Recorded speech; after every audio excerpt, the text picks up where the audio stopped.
2017 के पहले पर्व और त्योहार शांतिपूर्ण ढंग से नहीं मनाए जाते थे। कर्फ्यू लग जाता था, दंगे शुरू हो जाते थे, कर्फ्यू प्रारंभ हो जाता था। सुप्रीम कोर्ट कई बार सवाल खड़ा कर चुका है कानून व्यवस्था पे उत्तर प्रदेश की। हाई कोर्ट कई बार उंगली उठा चुका है कि आखिरकार कैसी कानून व्यवस्था है उत्तर प्रदेश में।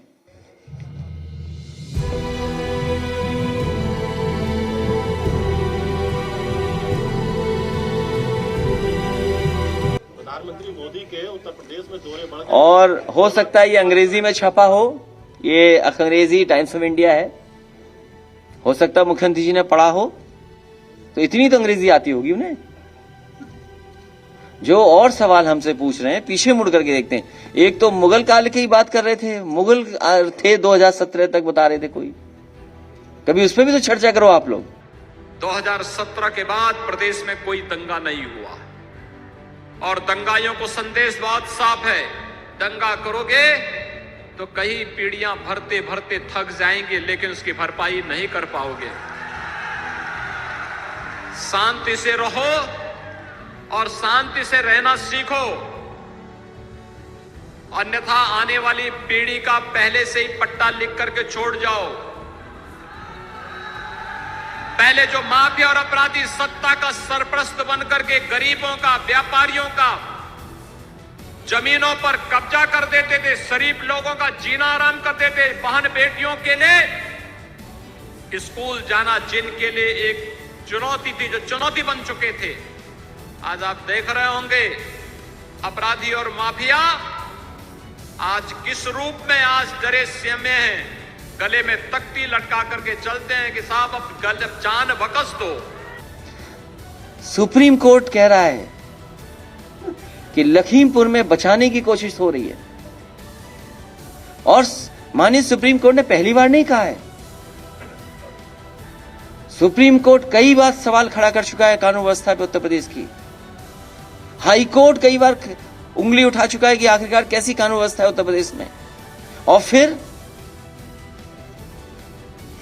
प्रीवियस गवर्नमेंट्स जो थी वो क्रिमिनल पॉलिटिक्स में थी। कौन मुख्यमंत्री जी बोल रहे हैं, किस मुख्यमंत्री जी का स्टेटमेंट है? भाइयों बहनों याद करिए आज से 5 साल पहले कैराना में क्या होता था। कोई बेटी स्कूल नहीं जा पाती थी, कैराना में अराजकता थी, व्यापक पैमाने पे पलायन हो रहा था।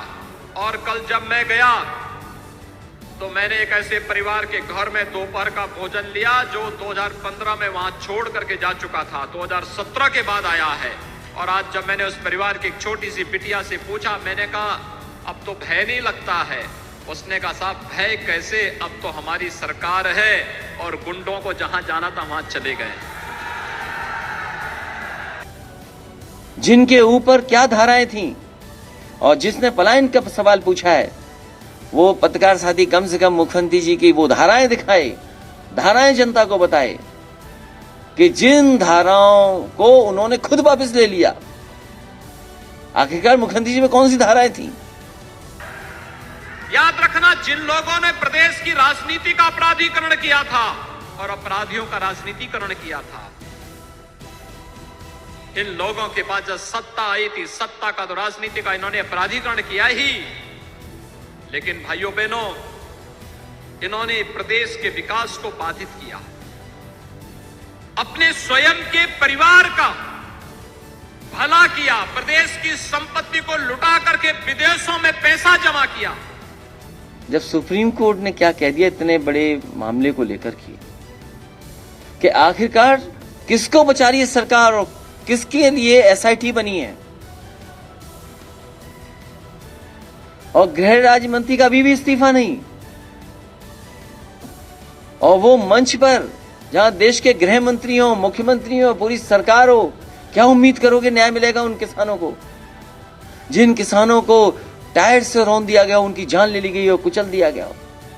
एक तरफ बिना भेदभाव के विकास की योजनाओं का लाभ हर गांव को, हर गरीब को, हर किसान को, हर नौजवान को, हर महिला को देने के लिए कार्य करने वाली भारतीय जनता पार्टी नेतृत्व की सरकार है। और उससे पहले स्वयं के विकास के लिए कार्य करने वाली सरकार। भाइयों बहनों अंतर यही है 2017 के पहले इन योजनाओं का लाभ किसी गरीब को नहीं मिलता था, किसी किसान को नहीं, किसी नौजवान को नहीं, किसी महिला को नहीं मिलता था। इसका लाभ एक खानदान ले जाता था। 2017 के पहले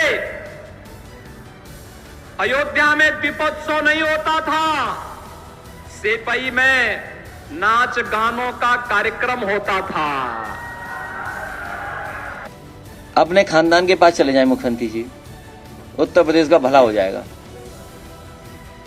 कम से कम मुख्यमंत्री जी को यह भाषा नहीं बोलनी चाहिए। और पहली बार नहीं बोलने, वो कई बार बोल चुके हैं खानदान। अब किसे खानदान याद आएगा? किसको माँ बाप याद आते हैं आखिरी में? किसको याद आते हैं? तो अब ये मुख्यमंत्री जी जाने वाले हैं। 2017 के पहले बिजली नहीं मिलती थी, कानून व्यवस्था की स्थिति बदहाल थी, अराजकता थी, गुंडागिर्दी थी, अव्यवस्था थी। न गांव का, न गरीब का, न किसान का, न नौजवान का, न महिलाओं का, किसी के बारे में सरकार के पास कोई ठोस योजना नहीं थी। ट्रांसफर पोस्टिंग से लेकर के नियुक्ति तक पैसे के आधार पर तोल करके, योग्यता नहीं, पैसे के आधार पर सब बोली बोली जाती थी। अब जिस मुख्यमंत्री ने कुछ काम ही ना किया हो तो जनता में जानबूझ करके ऐसी बातें कहना, और व्यक्तिगत, ये तो शुरुआत है। अभी तो चुनाव आया कहां है? अभी 13 का भाषण सुन लेना, 16 का भाषण सुन लेना, और फिर जब चुनाव आएगा तो और भाषण सुन लेना। ये समाजवादी साइकिल है जो उत्तर प्रदेश को विकास के रास्ते पे ले जाएगी, और समाजवादी लोग विकास ही करेंगे उत्तर प्रदेश का, विकास से हटने वाले नहीं है। मैं पत्रकार साथियों आपसे कहना चाहता हूं, समाजवादी पार्टी ने उत्तर प्रदेश को वर्ल्ड क्लास इंफ्रास्ट्रक्चर दिया है। सड़क हो, अस्पताल हो, यूनिवर्सिटीज हो, मेडिकल कॉलेजेस हो, स्कूल्स हो, और जो स्कीम्स चलाई थी, एक से एक बेहतरीन स्कीम्स चलाई।